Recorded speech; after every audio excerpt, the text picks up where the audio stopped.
I'm Edie Lush, and I'm here in the Hub Culture Pavilion in the Maya Riviera. Really pleased to be joined by John Scott, Global Deputy Chairman of KPMG, Chairman of Middle East, Africa, Spain.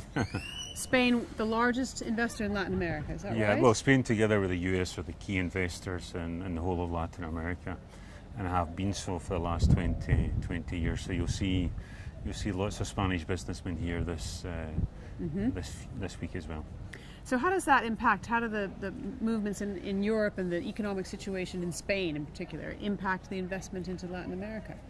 I don't think really the economic situation in Spain impacts investment into Latin America too much, except to the extent that the Spanish groups are even more determined to become more international, and of course their key marketplace outside of Europe is of course Latin America and North America. They're investing more and more in North America. You've just been in Chile, I know. Tell me a little bit about what you found there and what some of your clients' minds are concerned with in professional services. Well, I think that the key thing is that Chile is a very good example of how important natural resources, of course, are to all of us. And Chile is impacted, for example, by the Chinese market really significantly. We're here in Mexico. Mexico is very much impacted by the US market and other marketplaces. So, everyone talks about the world being global, but the reality is that, on the ground, talking to clients, talking to governments, it's very clear that, international business is fundamental, global business is fundamental, and of course that's what this week in Cancun is all about. Tell me about, what have you heard about the fall in the oil price? How is that impacting?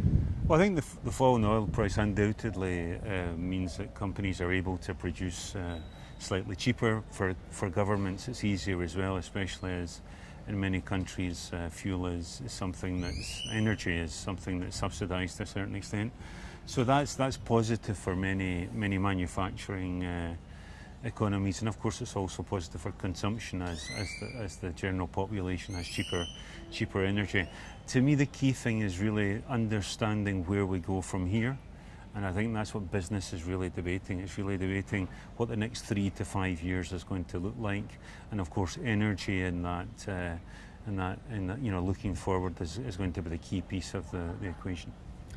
A lot of focus here on liberalization of markets in Mexico, the liberalization, the electricity market being important for FDI. Is that something that you've seen as well? Well, there's no question that for companies to invest, they need, of course, security, but they also need to know that they're able to do things fairly quickly, and that they're not going to find themselves in a situation where regulation becomes a difficulty rather than actually something that helps us all to, of course, protect the society at large, but also helps us to structure business as we go forward.